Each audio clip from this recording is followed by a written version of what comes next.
नमस्कार, जोहार।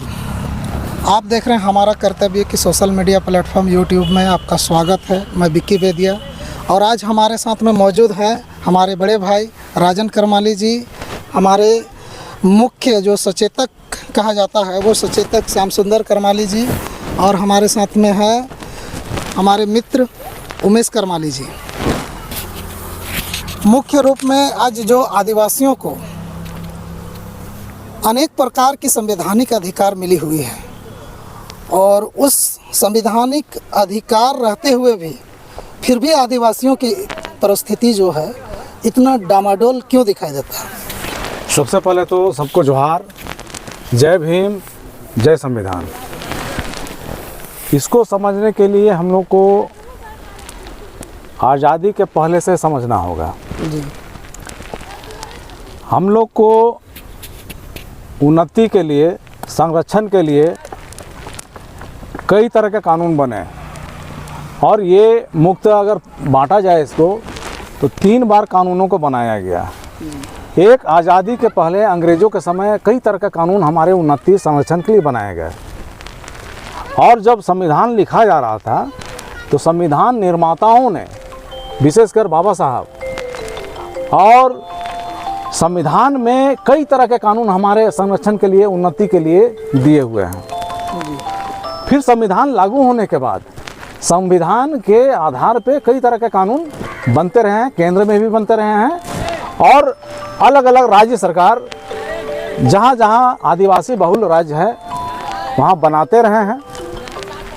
इसमें मेन है गौर करने वाली बातें, कानून अगर बन गई, लेकिन केवल कानून बनने से क्या कोई उन्नति करेगा? बिल्कुल नहीं करेगा।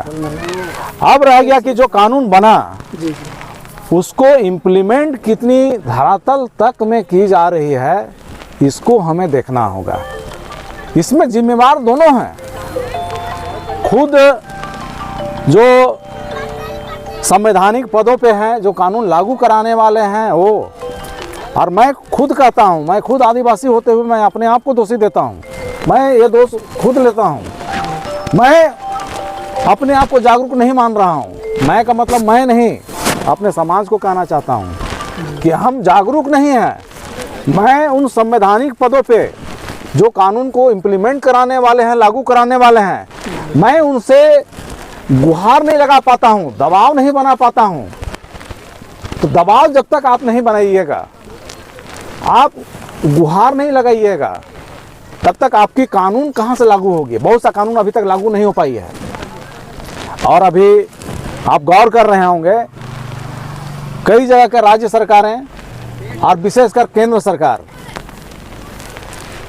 आदिवासियों के कानून के चलते उनको कई तरह से उनको समस्या उत्पन्न कर रही है, अपने सत्तारूढ़ बने रहने के चलते। वो चाह रहे हैं कि आदिवासियों को कानूनों को विलीन कर दें, कमज़ोर कर दें, तहस नहस कर दें। छोटे छोटे प्रयास के दौरान यानी संशोधन करके उसको किसी तरह का उसको ख़त्म किया जाए, इस तरह का प्रयास किया जाए। बिल्कुल बिल्कुल, आप सही कह रहे हैं। आप गौर कीजिएगा कि कई तरह का, आप कोई भी कानून जो संविधान में लिखा हुआ है उसको डायरेक्ट आप चेंज नहीं कर सकते हैं, लेकिन चेंज नहीं कर सकते हैं, लेकिन रूप में अगर परिवर्तन कर देते हैं तो उतना वो शक्तिशाली पावर में वो कानून नहीं रह पाएगा, इम्प्लीमेंट हो ही नहीं रहा और आप उसको ख़त्म कर दे रहे हैं। तो आदिवासी का कानून जब तक धरातल में नहीं आएगा तो वो आदिवासी कहाँ से उन्नति करेगा?